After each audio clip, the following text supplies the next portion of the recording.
Oi galera, segunda-feira, 18 de janeiro de 2021 e conforme combinamos, hoje vamos terminar a leitura do capítulo 1 do livro Emília no País da Gramática, do Monteiro Lobato. Peguem o livro de vocês, abram na página 8 e vamos começar a leitura de hoje lendo o último parágrafo da página 8, tá bom? Preparados? Vamos lá então?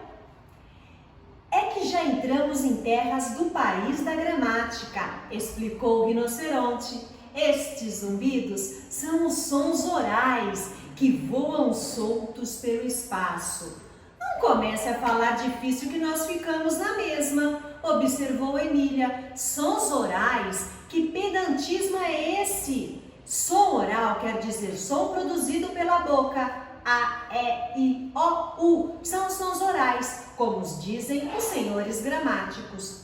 Pois diga logo que são letras, gritou Emília. Mas não são letras, protestou o rinoceronte. Quando você diz A ou ou, você está produzindo um som, não está escrevendo uma letra. Letras são sinaizinhos que os homens usam para representar estes sons. Primeiro, há os sons orais. Depois é que aparecem as letras para marcar esses sons orais. Entendeu? O ar continuava num zoom cada vez maior. Os meninos pararam muito atentos a ouvir. Estou percebendo muitos sons que conheço, disse Pedrinho com a mão em concho ao ouvir. Todos os sons que andam zumbindo por aqui são velhos conhecidos seus, Pedrinho. Querem ver que é o tal alfabeto? Lembrou o Narizinho. E é mesmo, estou distinguindo todas as letras do alfabeto. Não, menina, você está apenas distinguindo todos os sons das letras do alfabeto.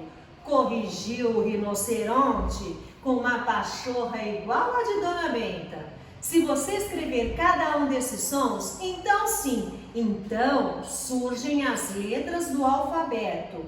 Que engraçado, exclamou Pedrinho, sempre de mão em concha ao ouvido. Estou também distinguindo todas as letras do alfabeto, o A, o C, o X, o M. O rinoceronte deu um suspiro. Mas chega de sons invisíveis, gritou a menina. Toca para diante, quero entrar logo no tal país da gramática. Nele já estamos, disse o paquiderme. Esse país principia justamente ali, onde o ar começa a zumbir. Os sons espalhados pelo ar é que são representados por letras. Fundem-se logo adiante em sílabas, e essas sílabas formam palavras. As tais palavras que constituem a população da cidade onde vamos. Reparem que entre as letras há 5 que governam todas as outras. São as senhoras vogais, 5 madamas emproadas e orgulhosíssimas, porque palavra nenhuma podem formar-se sem a presença delas. As demais letras ajudam, por si mesmas não valem nada. Essas ajudantes são as consoantes e, como a palavra está dizendo, só soam com uma vogal adiante ou atrás. Pegue as 18 consoantes do alfabeto e procure formar com elas uma palavra. Experimente, Pedrinho. Pedrinho experimentou de todos os jeitos sem nada conseguir. Misture agora as consoantes com uma vogal, como a A, por exemplo, e veja quantas palavras pode formar. Pedrinho misturou o A com as 18 consoantes e imediatamente viu que era possível formar um grande número de palavras. Nisto, dobraram uma curva no caminho e avistaram ao longe o casario de uma cidade. Na mesma direção, mais além, viam-se outras cidades do mesmo tipo. Que tantas cidades são aquelas, Quindim? Perguntou Emília. Todos olharam para a boneca, franzindo a testa. Quindim? Não havia ali ninguém com semelhante nome.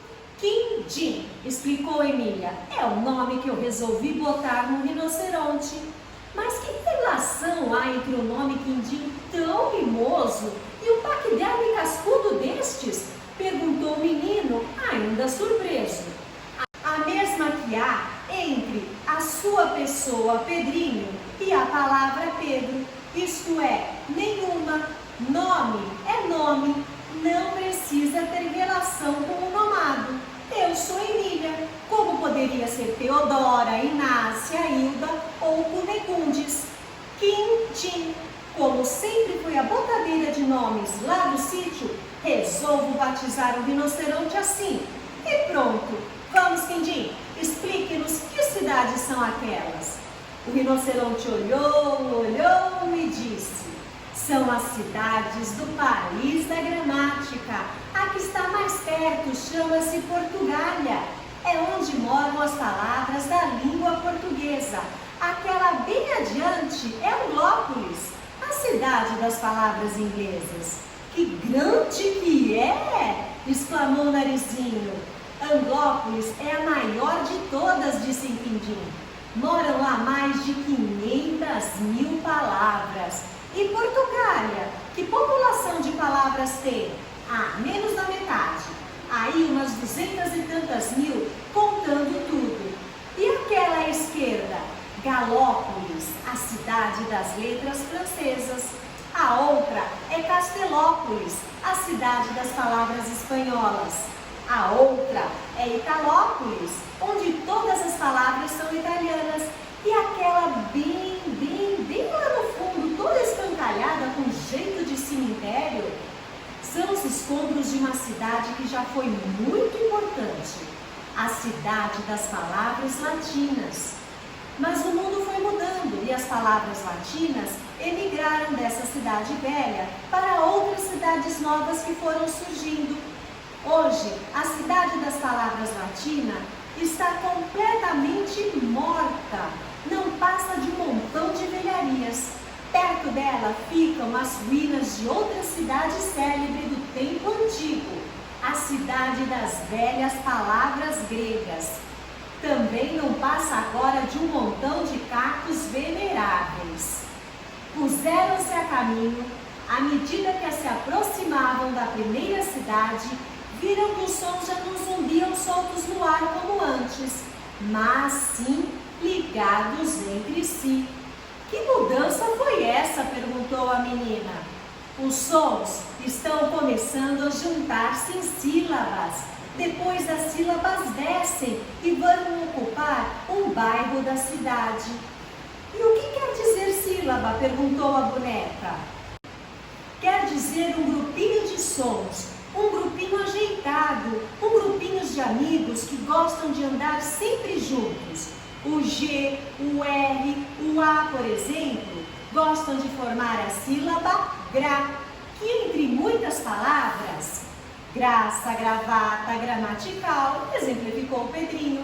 Isso mesmo, aprovou Quindim. Também o M e o U gostam muito de formar a sílaba mu, que entra em muitas palavras. Muro, mudo, mudança, sugeriu a menina. Isso mesmo, repetiu Quindim. E reparem que em cada palavra há uma sílaba mais emproada e importante que as outras, pelo fato de ser a depositória do acento tônico. Essa sílaba chama-se tônica. O mesmo nome da mãe do Pedrinho, observou Emília, arregalando os olhos.